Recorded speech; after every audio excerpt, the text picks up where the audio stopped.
Our benefactress, Mrs. Esther Vibal, strongly believed in the promotion of Philippine art and culture. She established Vibal Foundation and directed its program of publishing fine Philippine books for the mind and the eye.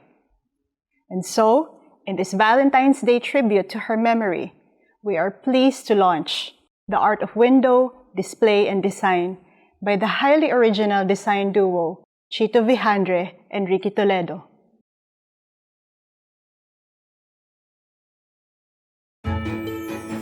In the window of the shop, the stage is being set for a story to unfold. A bonnet and walking stick are laid to rest against an opulent wooden writing desk. Here, a European baroness is about to sit down to record her life's adventures that will eventually be immortalized in her celebrated memoir, Out of Africa, by Isaac Tyneson. Behind the desk, one sees the view from her mind's eye, traversing time and distance as she calls up her memories of years ago. A tunnel-like view over a riotous field of flowers, with a color palette reminiscent of the sight of thousands of pink flamingos wading in Kenya's Lake Nakuru. The image is composed of layers just like a stage set, creating an illusion of depth.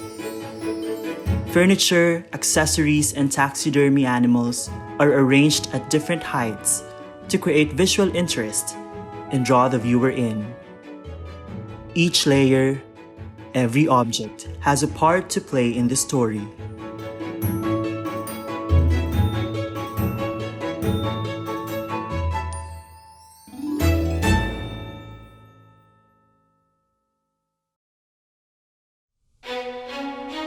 By the middle of the 20th century, the design of window displays was coming to be recognized as a new art form.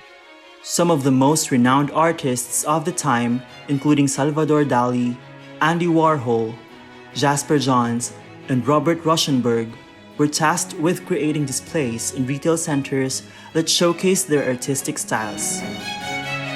Like painters and visual artists working on canvas or displayed in a museum, a designer of window displays must attract the viewer's eye.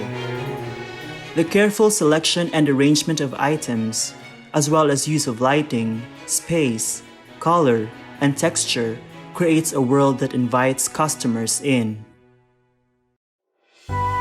This art form became a canvas for the duo of Chito Vijandre and Ricky Toledo. Chito Vijandre spent his childhood creating art and expecting to grow up to be a painter.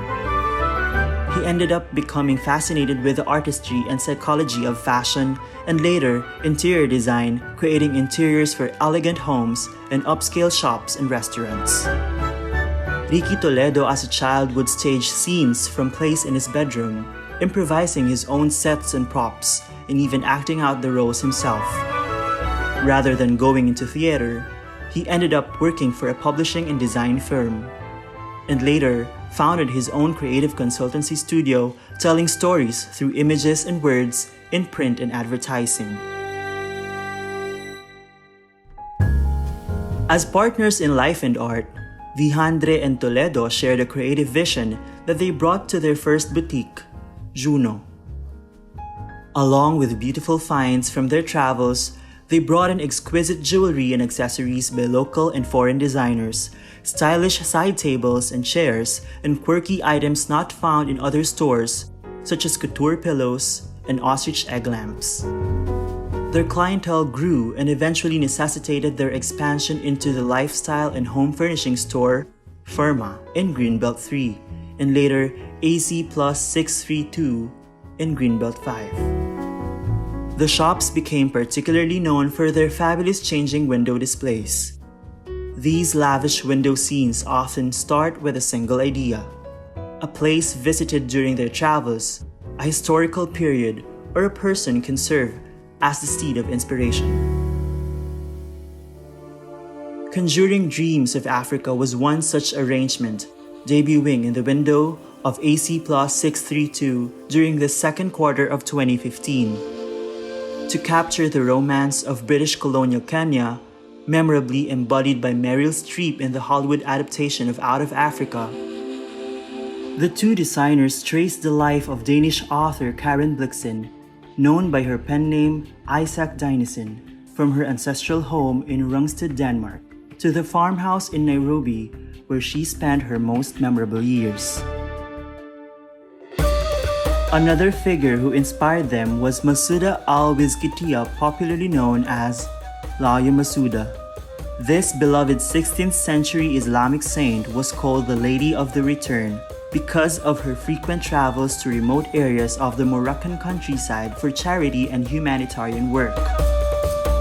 The pair of Vijandre and Toledo embarked on their own travels to Morocco. They studied the architectural styles of magnificent palaces that had once housed sultans and harems and delved into the colorful chaos of the marketplace or souk. In the window of Furma, during the holiday season of 2005, the design duo imagined a space for Lala Masuda to come and relax in their Greenbelt 3 shop. They created a tableau where she could recline on a divan and look back on a life of service, establishing mosques, schools, and roads to benefit her people. Different sections of the display showed the different landscapes and locations of Morocco as they flashed through Laya's mind.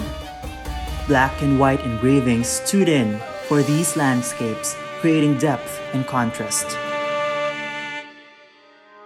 Another well-traveled historical lady was the 19th century geisha Sada Yako, who toured the world and enthralled Westerners with traditional Japanese art forms, inspiring artists like Puccini and Picasso.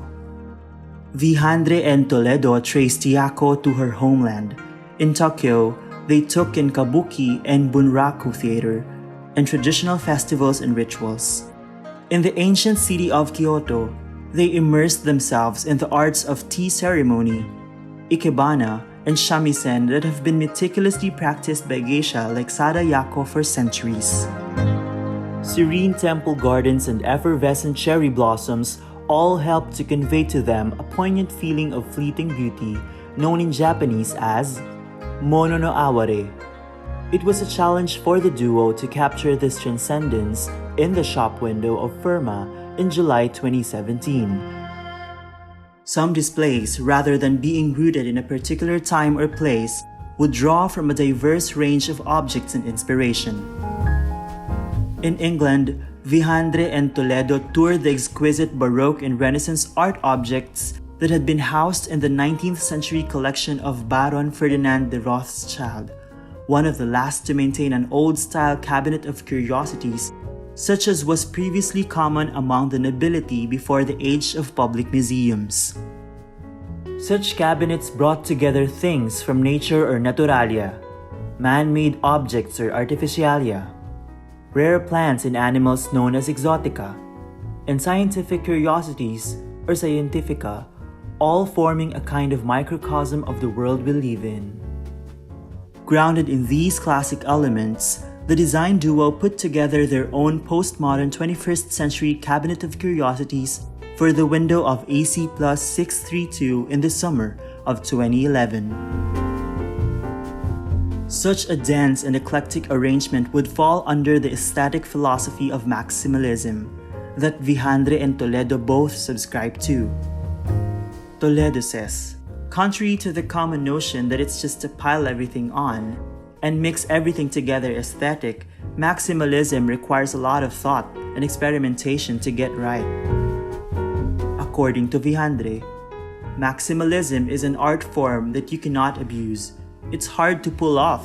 You need proper editing in your mix of textures, colors, and periods. That's why I brand myself as a maximalist, because I like rising to this challenge. To inspire the ultimate maximalist fantasy, the two of them made the pilgrimage to Bavaria in Germany to visit Neuschwanstein Castle, the fairytale palace built by King Ludwig II in the 19th century. Ludwig's obsession with fantasy and operatic sagas and with building extravagant and fanciful castles earned him the moniker the Fairytale and even the Mad King. From Ludwig's unbridled whimsy, Vijandre and Toledo created Once Upon a Dream, a display capturing the imagination of viewers of all ages in time for the Christmas holidays of 2009. The intricately carved wooden spires of Ludwig's neo-Gothic bedroom became the foundation for the scene, showing the dazzling visions of fairies and zephyrs dancing in the king's head as he dreamed. The creative approach seen in their shops and displays can also be observed in the pair's elegantly appointed home. A profusion of objects, art, and furniture populate the rooms, following no readily apparent pattern or theme. And yet every item was carefully chosen and seems to be exactly where it should be. Toledo describes it as a fulfillment of our updated Victorian fantasy. Vijandre says, the house has always been an evolving project. We always move things around, so it's never stagnant. For their shop displays, as well as their interiors and even their own home, Ricky Toledo and Chito Vijandre draw inspiration from all over. Through their travels, they pick up items of interest, but also the sights, sensations, and stories that enable them to open windows to a far-off place and time, and even to a world of pure fantasy and imagination.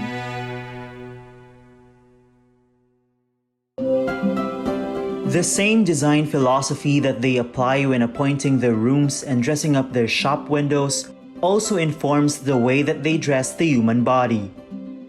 For these two, it is essential to maintain one's aesthetic principles in fashion design as well as interior design. After all, the way one dresses and styles one's own person can be considered the ultimate form of personal display.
In our artistic practice, we have sought to break down borders, surpass our deep-seated prejudices and preconceived fears, and avoid the pat, the insular, the trite, and the simplistic in order to see and appreciate the intrinsic value and contribution of any world culture, no matter how distant and even seemingly foreign or bereft.